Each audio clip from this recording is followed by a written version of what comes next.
In Dragon Ball Super Superhero, Gohan has once again unlocked his potential and become a real beast of a warrior. So today we celebrate the past and the present with the brand new Then, Now, Forever Gohan line of merch. Maybe the best Gohan art ever released.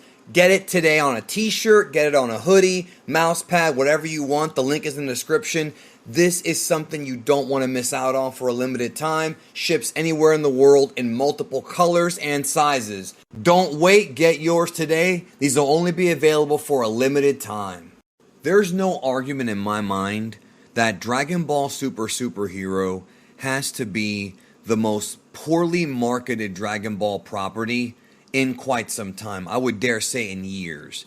And I want to talk about it today on this video. I'm not just going to rant for the sake of ranting, because I know a lot of you guys are entertained by that, but I'm going to hit you with actual, legitimate, factual information about why this is totally unacceptable and, to be honest, kind of infuriating. And I'll explain what I mean here in a minute. So, Dragon Ball Super Superhero has been, without question in my mind, the most poorly marketed Dragon Ball movie in recent memory. Resurrection F, although it was probably the weakest of the recent four movies, was promoted much better. Dragon Ball Z Battle of Gods was also promoted well, but that one also took longer before it hit international shores because at the time there was a different perspective on the series.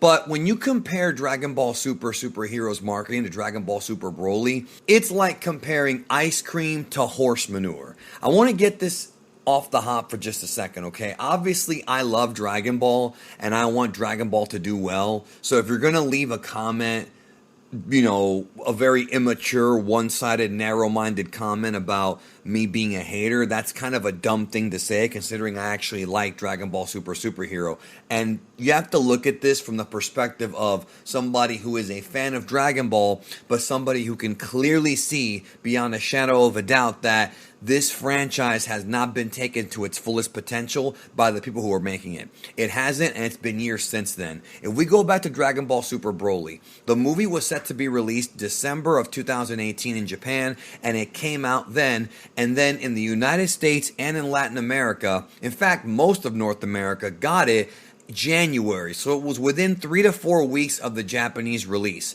3 to 4 weeks, it came out everywhere else. With Dragon Ball Super Superhero, for some reason it feels like Toei Animation's going backwards. They instead decided to release the film not 3 weeks, not 4 weeks, not even 5 or 6 weeks after the Japanese release. They chose to release the film 2 months, over 2 months. It's been literally 11 to 12 weeks after the Japanese version came out. And to me, that's mind-blowing that we live in an era now where the internet is at everyone's pocket. The internet is accessible worldwide. People can watch things everywhere. People know about things if they want to look it up. The information about this film, the plot, the spoilers, the characters have been out for weeks now if you want to go find it, and you're not going to be able to stop spoilers and leaks from getting out nowadays because the internet has changed the game. It's not like how it was back in the 90s. However, it feels that we're going backwards. For Broly, we had the Japanese and English trailers come out at the same time. For the second, third, and even the first Dragon Ball Super Broly trailer, not the teaser, but the first full trailer, we had multiple conventions featuring the actors and the cast talking about the film. We had a red carpet premiere in LA. We had tons of hype, tons of talk, weekly articles on the Dragon Ball websites talking about this. We were getting new information all the time. It was probably the best time to be a Dragon Ball fan in this modern era when the hype for Broly was building. But yet for Superhero, Toei chooses to not only mismarket the film in the United States, Canada, Mexico, Latin America, and everywhere else, but even in Japan. I can tell you that right now there is virtually no hype for this film in North America from circles outside of the Dragon Ball fandom. I have friends of mine who know what I do for a living, they know what I cover, and they are not actual hardcore Dragon Ball fans, and they've been sending me screenshots of pictures of the poster for Dragon Ball Super Superhero at the movie theater saying this is a new movie, it's coming out. And it's a joke because It's mind-blowing that the only way people are finding out about this outside the internet, I want y'all to take your mind out of the internet bubble.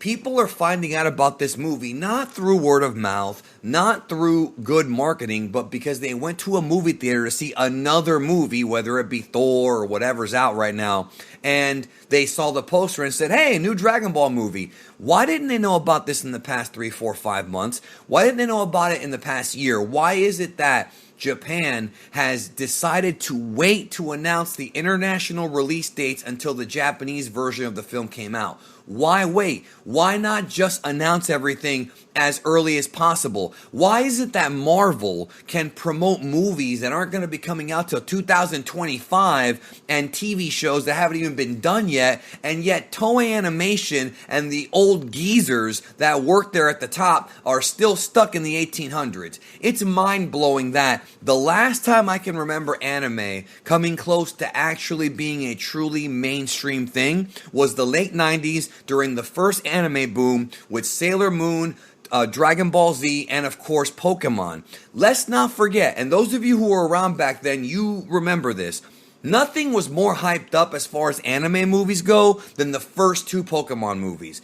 Those movies are still to this day the highest grossing Japanese animated films in North America. They're not the highest grossing in Japan, but when it comes to revenue from the US, those 2 are the top 2. And what's number 3? Dragon Ball Super Broly, which means that we were on a trajectory to have Toei Animation finally, after all these years, understand that this franchise is global, this franchise is international, and you gotta get your movies in theaters as fast as possible to avoid leaks, to avoid the film possibly leaking online, to avoid anything, and to get as many eyeballs on your product as possible. With Superhero, there's been virtually almost no marketing for this film. Up until even recently, there was almost none. Unless you were on the internet dialed into the Dragon Ball fandom, like many of you are. Many of you guys not only watch my channel, but watch other Dragon Ball content creators. Some of you guys go on the various social media websites, Reddit, Facebook. You know about this. But there's people in the outside world who aren't really in our community, who are still Dragon Ball fans, who have no idea this movie's coming out.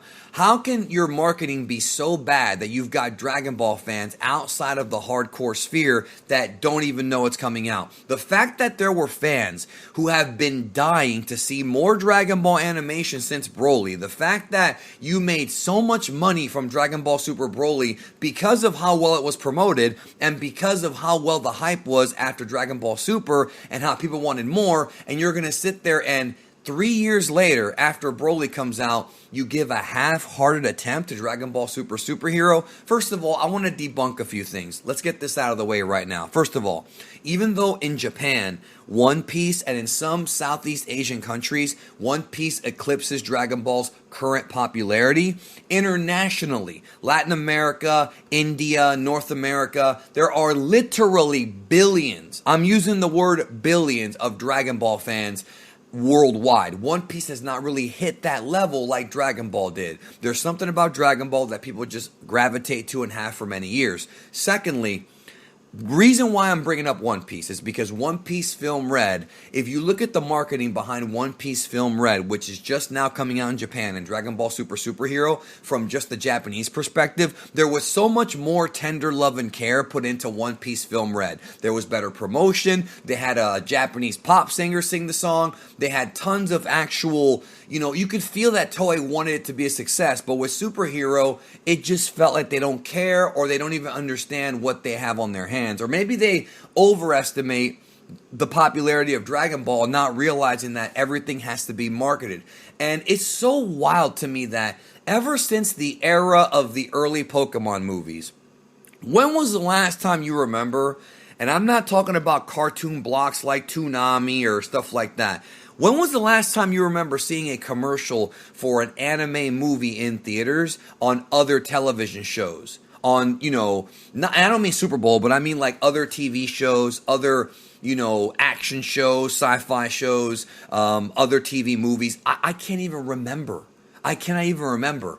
And it's so weird to me because anime is a niche product, but it's become even more niche because these companies never really seem to push it. I feel like even though One Piece Film Red is doing very well in Japan, I don't think it's still hit the levels that anime can do outside of Japan. I know a lot of you guys feel me on this one because you've been in the same boat that I have. You've been frustrated with this. Like, these shows, Demon Slayer, Dragon Ball, One Piece, even One Punch Man, these things can be so much bigger if they were promoted alongside some of the contemporary Western products. Like, why aren't we seeing ads for this film on various streaming websites? Where's that at? Why is it that I can, on Netflix or even on YouTube, there's barely any ads for this movie? Like, the movie's coming out within 2 weeks and there's no promotion here. I don't understand. I'm flabbergasted by it. And we got to get some stuff out of the way. First of all, there's a lot of fan theories going around of why this film was not performing as well as Broly.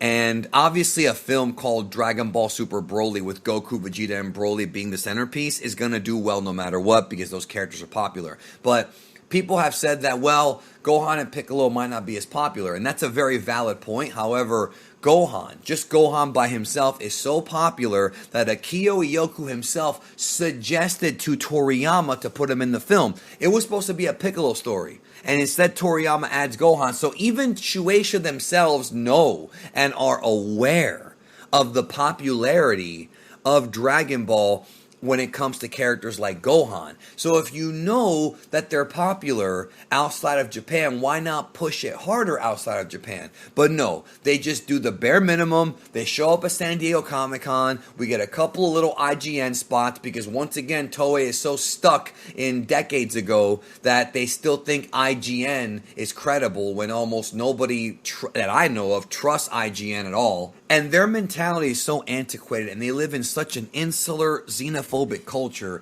that if it's not big in Japan, the world does not matter. The way Japan works is Japan's number one, everybody else is secondary. So even though you've got literally millions of fans in various countries, they are not going to promote this as much as they should elsewhere. That's dumb. Second of all, people talking about the pandemic. Listen, it's 2022. It's not 2020 or 2021 anymore. We have vaccinations. We have all kinds of different, restrictions that have been lifted. Japan itself, although they took a bit longer, has lifted many of their restrictions. You cannot use that as an excuse here, folks. You can't. We've seen movies like Spider-Man No Way Home break records, and that was months ago when this pandemic story was still fresher than it is now. You cannot blame that. You can't make excuses. One thing I can't stand is excuses being made by people. Point blank, yo. And I'm a Dragon Ball fan. And some would say that I'm the Dragon Ball fan as far as somebody who loves this thing more than a lot of other people.